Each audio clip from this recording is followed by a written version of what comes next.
पापा की लाडली बेटी। एक पारिवारिक कहानी। शाम को आते हुए राशन ले आना, और हाँ, मुन्ना के स्कूल में फ़ीस भरनी है, उसके लिए पैसे देते जाओ। बीबी की इस मांग पर जेबें उल्टी करके दिखाने के सिवा बड़े के पास कोई दूसरा उत्तर नहीं था।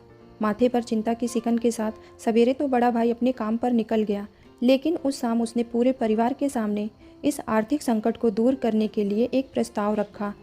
क्यों ना हम उस प्लॉट को बेच दें जिसे बाबूजी ने लक्ष्मी को शादी में देने के लिए खरीदा था। बेटी को दी हुई चीज़ वापस नहीं मांगते, पाप लगता है। लक्ष्मी का जन्म होते ही घर खुशियों से भर गया था, तभी तुम्हारे बाबूजी ने ये तय कर लिया था कि ये प्लॉट लक्ष्मी का है, जो उसे उसकी शादी में दे दिया जाएगा। माँ ने अपना विरोध जताते हुए कहा। कौन सी बेटी? वो बेटी जो प्रेम विवाह कर घर की इज्जत को खाक में मिला गई और पिताजी की अंतिम यात्रा में भी शामिल ना हुई। बड़े ने टौन मारते हुए कहा। मेरा मुंह मत खुलवा यहाँ। कौन नहीं जानता कि लक्ष्मी को उस दिन गली के नाके से ही लौटा दिया गया था और उससे अपने पिता से आखिरी बार मिलने का भी हक छीन लिया गया था। माँ ने बेटी का पक्ष लेते हुए कहा। माँ के इस गुस्से से दोनों बेटे चुप हो गए। न बड़ा बेटा कुछ बोल पाया और ना ही छोटे बेटे के मुंह में कोई शब्द निकला। थोड़ी देर की शांति के बाद छोटा भाई बोला, प्लॉट बेच तो देंगे, पर क्या लक्ष्मी कागजात पर दस्तखत करेगी? मुझे नहीं लगता वो हमारा भला सोच सकती है। आखिर है तो औरत जात, पुरुषों की परिस्थिति को भला कैसे समझ सकती है?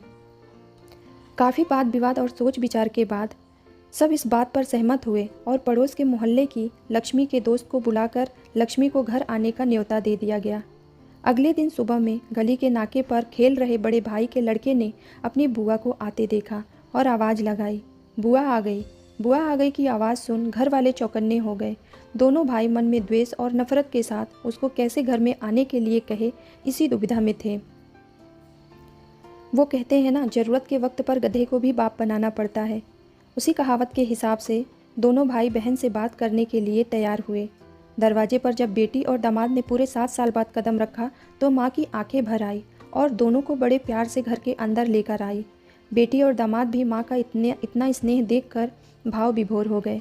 शाम को साथ में बैठे बेटी दोनों बेटों और दामाद के आगे हिचकिचाते हुए माँ ने ही प्लॉट का मुद्दा उठाया।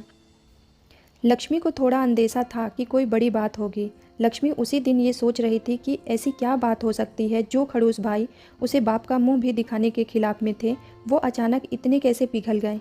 लेकिन अब उसको सारी बात समझ में आ गई। लक्ष्मी ने तिरछी नज़र से पति की तरफ देखा तो वो बोल पड़ा, देखिए माँ जी, शादी से पहले जो कुछ आपका था वह आपका ही रहेगा।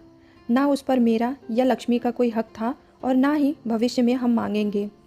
इसीलिए आप निश्चिंत होकर उस प्लॉट के साथ जो करना है कीजिए। आप जहाँ कहेंगे हम वहाँ साइन कर देंगे। सुबह से अपने जीजा से नज़रें चुरा रहे दोनों भाइयों ने अब अपने जीजा को अच्छे से देखा। सुबह प्लॉट के कागजात पर बहन के दस्तखत ले करके काम खत्म कर दिया जाएगा, यह तय हुआ। सब इस मीटिंग को खत्म कर उठ ही रहे थे कि टीवी पर अनाउंसमेंट हुआ कि आने वाले 21 दिनों तक देश में लॉकडाउन लगाया जा रहा है। लक्ष्मी के पति ने फ़ोन पर बात करने के कहा, अब हम क्या करेंगे लक्ष्मी? कल की बस भी रद्द हो गई और 21 दिनों तक कोई बस नहीं है। हम तो फंस गए। इस खबर से दोनों भाई बहुत निराश हो गए, क्योंकि एक तो उनकी आमदनी कम थी और 2 लोगों का और खाने पीने का बोझ बढ़ गया था। लेकिन माँ अंदर ही अंदर खुश थी, क्योंकि इतने बरसों बाद घर वापस लौटी बेटी इसी बहाने कुछ दिन आराम से उसके साथ रह पाएगी। दोनों भाई कुछ सब्जी और फल बेचा करते थे। कुछ दिनों में ही लॉकडाउन के चलते, कोरोना वायरस के चलते लोगों ने उनसे सब्जियां और फल खरीदना बंद कर दिए। पहले से खराब उनकी आर्थिक स्थिति और भी ज़्यादा खराब होने लगी। वह मन ही मन लक्ष्मी के कदमों को अशुभ मानने लगे। बहन और जीजा जी से उनकी यह हालत छुपी नहीं थी। लक्ष्मी के कहने पर उसके पति ने दोनों भाइयों की सब्जी और फल के ठेले पर लोहे की रॉड और जालियाँ फिट कर दी। बाजार जाकर दोनों के लिए कैप, हाथों के दस्ताने और थोक भाव से सब्जी और फल खरीद लाए। दोनों के ठेले को अच्छे से तैयार कर फल और सब्जियां ढककर दोनों भाइयों को टोपी और दस्ताने देकर जीजा जी ने उनसे कहा, एक बार इस तरह से धंधा करके देखो, शायद आपका मुनाफा बढ़ जाए। थोड़ी आनाकानी करने के बाद दोनों भाइयों ने जीजा जी के समझाए अनुसार धंधा शुरू किया।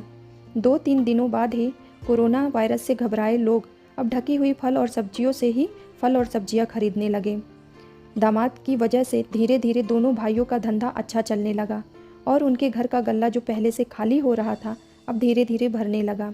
माँ जैसे अपने मरे हुए पति से मन ही मन संवाद साधने लगी। देखो जी, आपकी लक्ष्मी सच में लक्ष्मी है। उसके पाँव घर में पड़ते ही घर खुशियों से भर रहा है। दोनों भाइयों के आंखों में जो पहले गुस्सा था उसकी जगह अब शर्म ने ले ली थी। वह मन ही मन सोचते थे, क्या गलत किया था बहन ने, जो हमने उसके साथ इतना बुरा सलूक किया। शादी ही तो की थी और शादी करने से पहले हमें बताया भी था। हम ही थे जो उसे स्वीकार नहीं कर पाए। दोनों भाइयों के मन में द्वेष और नफरत धीरे धीरे खत्म हो गए। 21 दिनों के बाद जब दीदी और जीजा जी प्लॉट के कागजात पर साइन करने जा रहे थे, तब दोनों भाइयों ने उन्हें रोक लिया और उनसे माफ़ी मांगते हुए वो पेपर उन्हें देते हुए बोले, शादी के वक्त हमने आपको कोई तोहफा तो दूर की बात है, आपका हक भी नहीं दिया, लेकिन अब इस प्लॉट को स्वीकार कर हमें प्रायश्चित करने का मौका दीजिए। सभी की आंखों में खुशियों के आंसू आ गए और माँ ऊपर देख कर बोली कि देखा, आपकी लाडली ने आज फिर से हमारा घर खुशियों से भर दिया।